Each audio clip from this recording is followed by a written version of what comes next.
जन्म कुंडली में सप्तम भाव का स्वामी जिस भाव में बैठा है, उस भाव के स्वामी के द्वारा दर्शाए गए संबंधों में जब तक सहयोग या कृपा नहीं होती, तब तक विवाह का योग फलित नहीं होता। इसे गहराई से समझिए। सप्तम भाव विवाह का भाव, यह भाव जीवन साथी विवाह, दाम्पत्य जीवन और साझेदारी का प्रतिनिधित्व करता है। इस भाव का स्वामी यह दर्शाता है कि विवाह से जुड़े घटनाक्रम किस दिशा में होंगे।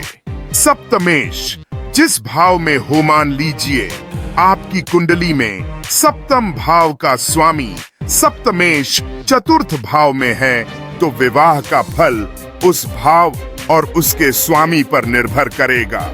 उस भाव के स्वामी की भूमिका जिस भाव में सप्तमेश बैठा है, उस भाव का स्वामी एक तरह से विवाह का गेटकीपर बन जाता है। यदि वह स्वामी मजबूत, अनुकूल और कृपालु है, तो विवाह जल्द और सुखद होगा।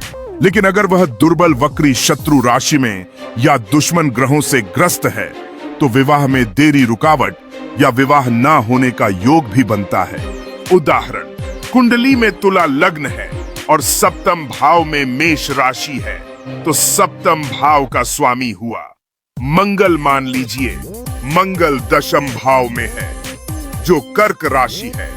दशम भाव का स्वामी चंद्रमा।